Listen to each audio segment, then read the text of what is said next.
L'actualité est riche. Il y a plusieurs choses qui ont attiré mon attention et que je voudrais vous partager aujourd'hui. Donc nous avons à la une des Échos le Premier ministre qui est en train de travailler sur son gouvernement.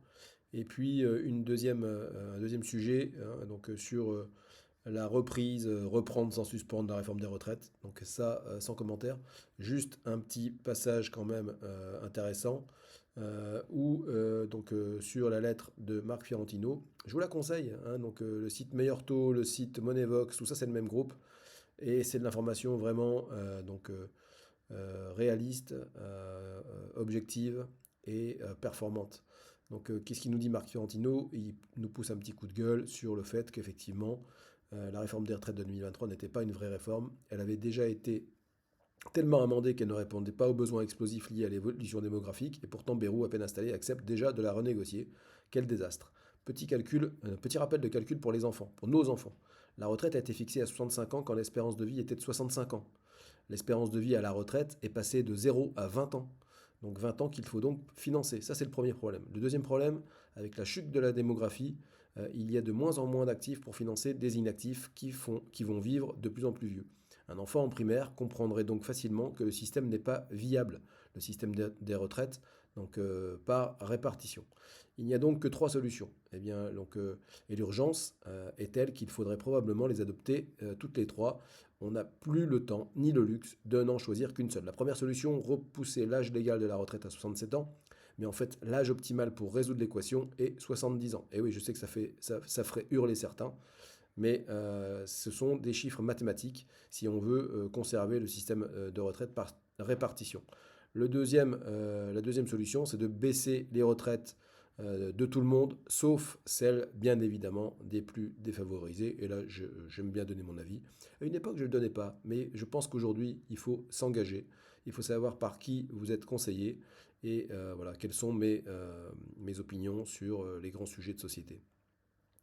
Et donc là, bien évidemment qu'il faut protéger les retraites des plus faibles, des plus défavorisés, des retraités les moins aisés. Mais bon, voilà, il y a quand même de l'argent à aller chercher aussi ailleurs. Et enfin, la troisième solution, c'est d'augmenter les cotisations. Et oui, ça aussi, ça ferait hurler, mais c'est incontournable. Il y a une quatrième solution que je vous conseille très fortement, c'est évidemment de vous constituer une retraite par capitalisation avec la stratégie ETF que j'évoque, si c'est pas tous les jours, c'est quasi tous les jours. Et je comprends pas d'ailleurs, si vous me suivez et si vous m'écoutez encore, que vous n'ayez pas mis en place encore cette stratégie ETF en assurance vie. C'est une stratégie complètement passive, zéro souci, zéro tracas, qui fait en moyenne 15% par an en moyenne. Et oui, je sais que vous n'êtes pas habitué à ces chiffres-là, mais acceptez de changer de paradigme, acceptez de changer de monde, détachez-vous du système bancaire et orientez-vous vers un monde averti, un monde qui saura vous transmettre les bonnes infos. Et je fais partie de ce monde. Voilà. Ensuite, autre chose m'a interpellé. C'est là, la bourse, surprenant palmarès des actions les plus achetées en 2024. Bah là, juste, donc je vais dérouler pour ceux que ça intéresse. Mais là encore, hein, par rapport à la stratégie que je viens d'évoquer avec vous, je ne boursicote plus. Donc je n'achète pas d'actions comme ça. Voilà, pour moi, c'est du boursicotage. Donc sauf si vous achetez ces actions-là et que vous vous dites, bah voilà, j'en mets un peu. En plus, je vois qu'il y a des actions européennes, donc pour moi, c'est la catastrophe. Donc c'est les clients français. Bah oui, forcément, il ne peut y avoir que des actions françaises. Donc bon conseil à vous donner, ne faites rien. Ne faites rien. N'investissez pas en bourse sur le CAC 40 parce que il n'est jamais l'élève le plus performant par rapport aux 15% de performance que je viens d'évoquer avec vous. Voilà, donc on va passer très vite, je vous déroule jusqu'au bout si ça vous intéresse, voilà. Et on va aller maintenant sur un autre dernier point que je voulais vous partager, ça concerne toujours la stratégie ETF S&P 500. On a un petit refroidissement là, hein, j'ai chopé la grippe comme beaucoup a priori ces jours-ci. J'étais assez à plat et les marchés financiers c'était un peu pareil, quoi. Le S&P il a pris moins 3% il y a 2 jours. Et je vous ai quand même ressorti, et c'est normal, hein, dans le mindset et dans la stratégie, vous apprendrez que dans la deuxième vidéo, que on est formé à encaisser les hausses. Alors pour encaisser les hausses, généralement, il n'y a aucun problème. Mais on est aussi on est aussi formé à encaisser les baisses. Donc là, on est en train d'en vivre une, hein. C'est loin d'être un crack, mais voilà, ça fait jamais plaisir de voir l'ETF. Alors, l'indice a baissé de 3%, mais j'ai vu que l'ETF avait seulement corrigé de 1,5. Voilà, c'est ce que je voulais vous partager là. Sur la dernière partie de fin d'année, on est au mois de décembre. À mon avis, il va plus se passer grand-chose avant le 31-12. Mais c'est aussi le moment, c'est un peu tôt, mais, parce qu'il manquera le mois de décembre. Mais de vous montrer ce qui s'est passé sur l'indice S&P 500, sur l'ETF. Alors là, on n'est même pas sur l'indice, on est sur l'ETF que j'utilise, hein. Mais ce qui vous manquera principalement, c'est la stratégie. C'est la stratégie pour faire 15 points, parce qu'un ETF, en moyenne, ça fait 10 points. 10 points par an, 10% de rentabilité par an.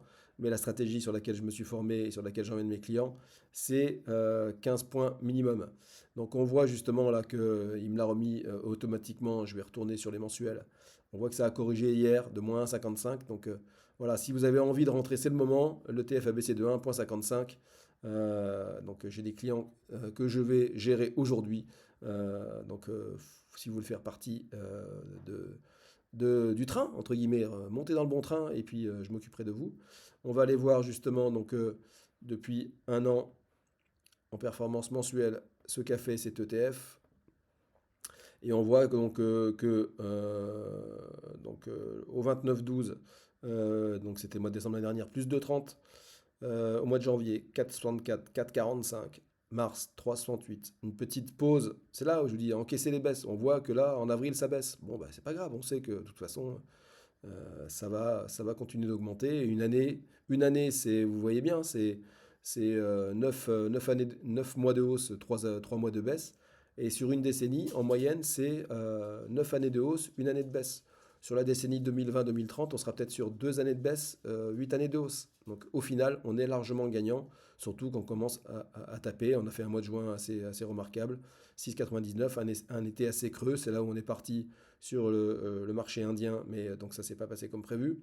Le meilleur élève de la classe n'était plus le S&P 500 en ce moment-là, mais il l'est très vite redevenu, puisque septembre, octobre, novembre, je vous transmets donc la performance. Donc septembre, octobre, novembre, surtout novembre, hein, post-élection américaine, plus 8,49 pour l'ETF. Tous ceux qui sont rentrés juste après ces élections, effectivement, on fait un démarrage tonitruant. Voilà, je voulais juste concentrer, vous parler. C'est vraiment le cadeau de Noël que vous devez mettre sous le sapin pour vous, pour vos enfants, cette stratégie ETF à 15 points de performance par an. Je vous partagerai avec plaisir la première vidéo gratuitement. La deuxième vidéo, je vous la partagerai par mail avec grand plaisir.